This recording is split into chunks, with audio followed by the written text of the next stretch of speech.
horror that she had to go through here. But from this point forward, we must choose courage. I've known the darkest of days, days of pain and uncertain recovery. But confronted by despair, I've summoned hope. Confronted by paralysis and aphasia, I responded with grit and determination. I put one foot in front of the other. I found one word and then I found another. My recovery is a daily fight, but fighting makes me stronger. Words once came easily, today I struggle to speak. But I have not lost my voice. America needs all of us to speak out, even when you have to fight to find the words.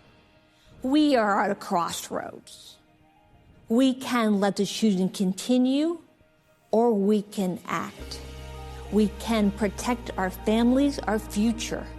We can vote. We can be on the right side of history. We must elect Joe Biden. He was there for me. He'll be there for you too. Join us in this fight. Vote, vote, vote. All right, so that is a clip there from Gabby Giffords, a very inspiring, pretty cool speech, and she's clearly had she was shot at the head from less than 3 feet away, pretty much point blank range there. Absolutely insane stuff. I mean, wow. I was 8 or 9 when Gabby Giffords was shot. So I don't remember exactly where I was, but it is a horrible, horrible event, and it's amazing that she survived being shot at the head at a point blank range. She kept delivering a impactful speech about gun violence, playing the French horn, really, really something. Yeah, she anchored the 9 p.m. hour and was really the first foray into policy that we've seen in this convention with stuff about guns, climate change, and immigration. So it was very much geared toward younger voters as well. Billie Eilish, I believe, performed last night. But I do wonder if how much of this will be reflected in Biden's 2021 governing policies. Only something that it kind of remains to be seen. Up next, Obama took the stage. Tonight, I want to talk as plainly as I can about the stakes in this election. Because what we do these next 76 days will echo through generations to come. I have sat in the Oval Office with both of the men who are running for president. I never expected that my successor would embrace my vision or continue my policies. I did hope, for the sake of our country, that Donald Trump might show some interest in taking the job seriously, that he might come to feel the weight of the office and discover some reverence for the democracy that had been placed in his care. But he never did. For close to 4 years now, he has shown no interest in putting in the work, no interest in finding common ground, no interest in using the awesome power of his office to help anyone but himself and his friends. No interest in treating the presidency as anything but one more reality show that he can use to get the attention he craves. Donald Trump hasn't grown into the job because he can't. And the consequences of that failure are severe. This administration has shown it will tear our democracy down if that's what it takes for them to win. So we have to get busy building it up by pouring all our efforts into these 76 days and by voting like never before for Joe and Kamala and candidates up and down the ticket, so that we leave no doubt about what this country that we love stands for. Yeah, so there is Barack Obama. And I think it's like, it's a very, very Hey, clear. everybody, it's me, Kamala. All right, Kamala keeps wanting to talk. We'll get to Kamala in a moment. I promise. She's coming up next. But Kamala, yeah, she, I believe, spoke after, I think, Barack Obama's speech. I don't know. You can tell I didn't watch the convention, but just trying to give you the recap here. Was watching some clips of it this morning, and do want to give you the recap here about this. I mean, Barack Obama, he said, I think, really a lot of stuff that many people didn't know. Like, I have to be quite honest, I kind of, looking at I watched the full speech this morning, but that's just a little clip of it. I think the full speech was about like 10 to 15 minutes long. But I think it really kind of shows you, I watched it, I was kind of like, meh.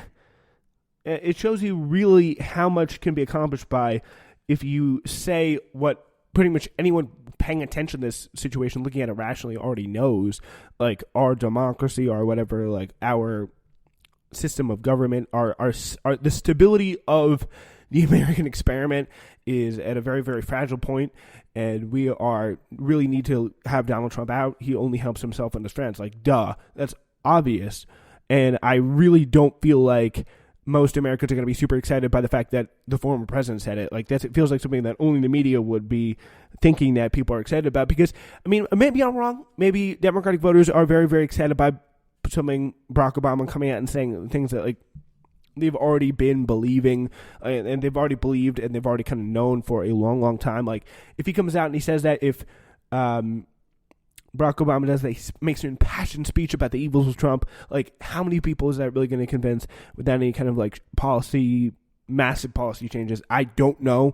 I don't think it's going to be that many, but I don't know. Maybe I'm wrong. Maybe I'm out of touch with the convention, but it was a very, very clear, very, very strong message, but I mean, not really too much different from much of the rhetoric that's been coming out from mainstream parts of the left wing of this country for quite a while. And it's not exactly controversial thing to say, like that Donald Trump is authoritarian, threatening the stability of our government, only cares about himself. Like, that, it's kind of duh. Like, obviously, I mean, I don't know, but other than that, it was very, very strongly worded. Not often where you hear a president comes out and say that, but I mean, that just to me feels like something only the media would get excited about. But maybe it's just me. All right, here is Kamala Harris accepting the vice presidential nomination. I accept your nomination for Vice President of the United States of America.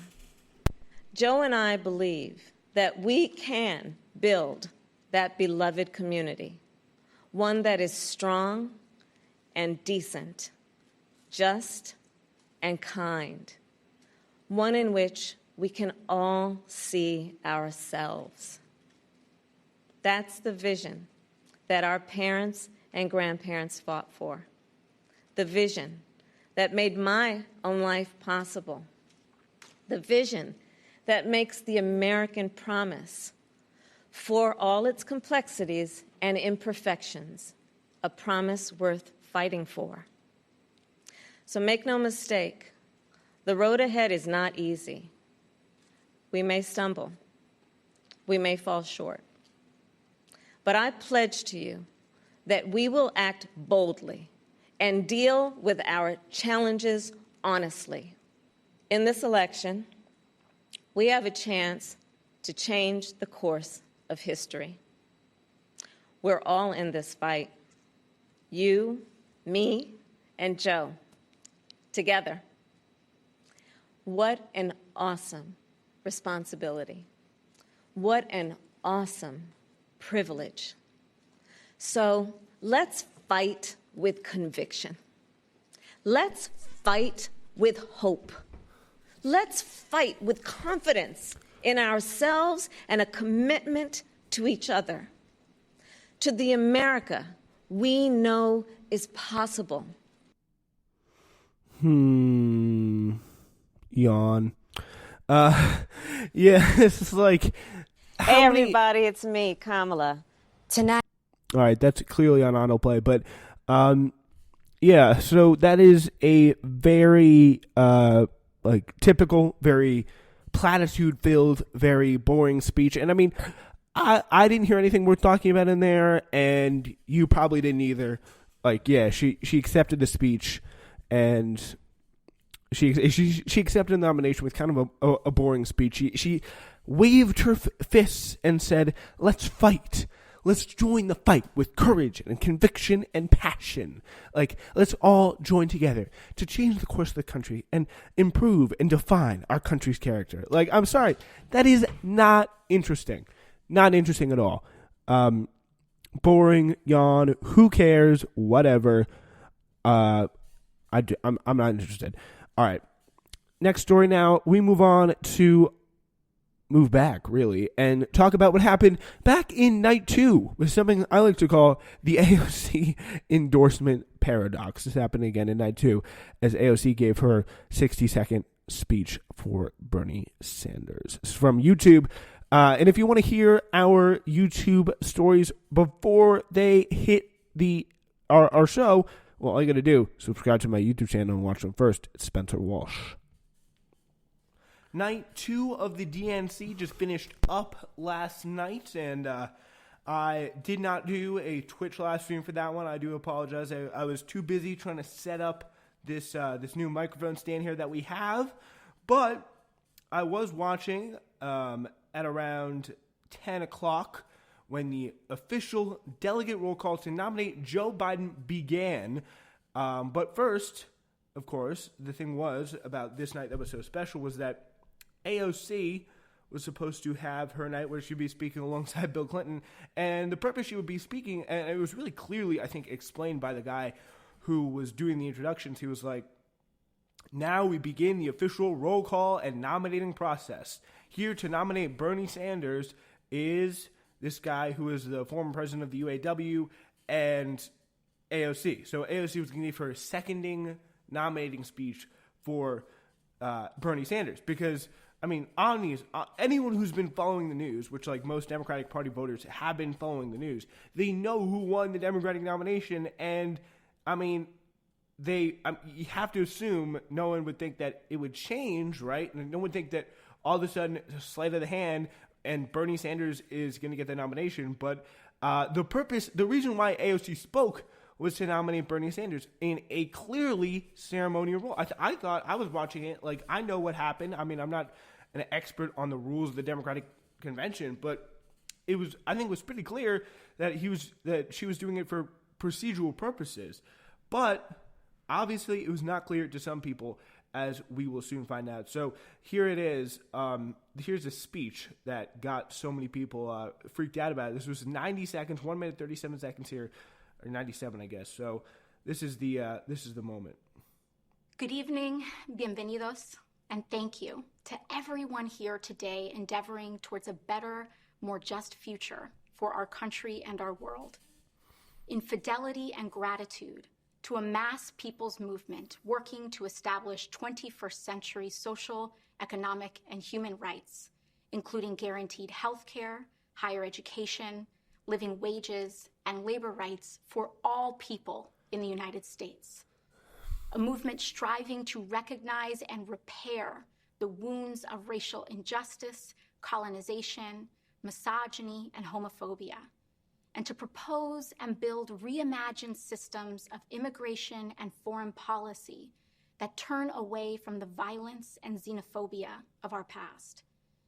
A movement that realizes the unsustainable brutality of an economy that rewards explosive inequalities of wealth for the few at the expense of long-term stability for the many, and who organized a historic grassroots campaign to reclaim our democracy. In a time when millions of people in the United States are looking for deep, systemic solutions to our crises of mass evictions, unemployment, and lack of health care, in el espíritu del pueblo and out of a love for all people, I hereby second the nomination of Senator Bernard Sanders of Vermont for President of the United States of America. I mean, yeah, again, it was a clearly symbolic gesture, right? Like, it's obvious, and it should have been obvious to everybody that Bernie Sanders was, because it's a clearly ceremonial rule, like the DNC rules state that anybody who crosses the 300 delegate threshold, which Sanders obviously easily crossed, would